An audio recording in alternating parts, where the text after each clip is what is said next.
உண்மையிலேயே ரொம்ப வேதனையான நகர்வுகளில் ஒன்று பரோட்டாவை மிகப்பெரிய அளவில் நம்ம இங்கே கொண்டாட ஆரம்பித்தது. அதுவும் இப்போ கொஞ்சம் குறைஞ்சிருக்கு.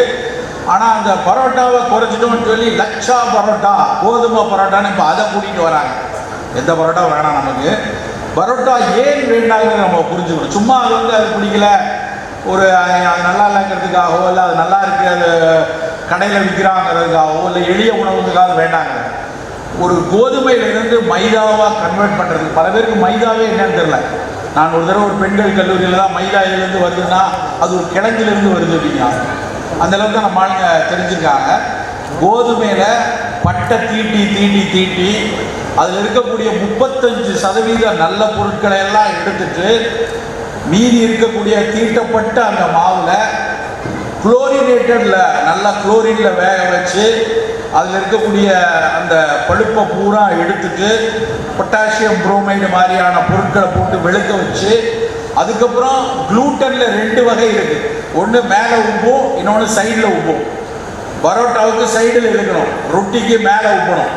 இது 2க்கு ஏற்ற மாதிரியான கெமிக்கல்லாம் போட்டு தான் பரோட்டாவுக்கான ஃப்ளார் கடைக்கு வருது.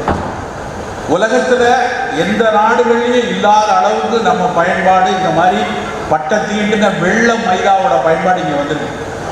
அதில் என்ன பிரச்சனை அப்படின்னா, இப்போ ஒரு சர்க்கரை வியாதிக்கு மருந்து கண்டுபிடிக்கணும்னு வைங்களேன். அப்போ ஒரு எலிக்கு இந்த மருந்து வேலை செய்யலான்னு பார்க்கணும். இப்போ எலிக்கு சர்க்கரை வியாதியை உண்டாகணும். எலிக்கு சர்க்கரை வியாதியை உண்டாக்கணும்னா அதுக்கு கல்யாணம் பண்ணி வச்சு நாயை போய் அலைய விட்டு அதுக்கப்புறம் அது சர்க்கரை வியாதியை கொண்டு வர முடியாது. டக்குன்னு சர்க்கரை வியாதியை கொண்டு வரணும். அப்போ என்ன பண்ணுவாங்கன்னா அலாக்சான் அப்படின்னு ஒன்றை அது எலிக்கு இன்ஜெக்ட் பண்ணுவாங்க. இன்ஜெக்ட் பண்ண உடனே அதுக்கு டயபெட்டிக் வந்துடும். அது எலி அடுத்த நாள் அது டயபெட்டிக் எலியாக மாறிடும். அலாக்சான் இன்டியூஸ்டு டயபெட்டிஸ் அப்படின்னு சொல்லுவாங்க.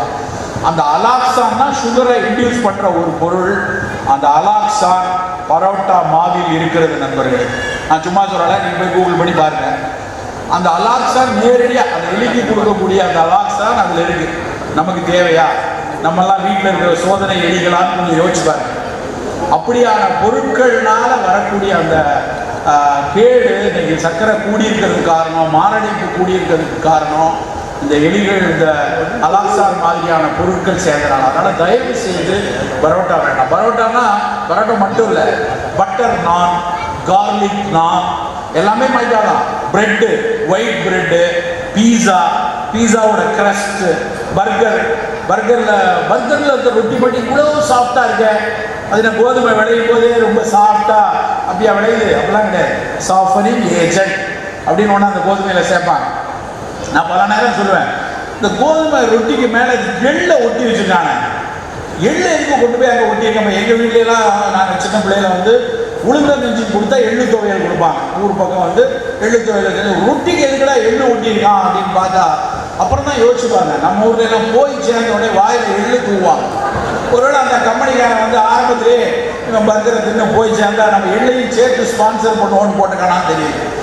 அவசியம் இல்லாமல் அந்த சாஃப்டனிங் ஏஜென்ட், ரைசிங் ஏஜென்ட் இதெல்லாம் போட்ட அந்த ரொட்டிகளும் நமக்கு வேண்டாம். மொத்தத்தில் பரோட்டா அதனுடைய கசின் சிஸ்டர் பிரதர்ஸ் யாருமே நமக்கு தேவையில்லை.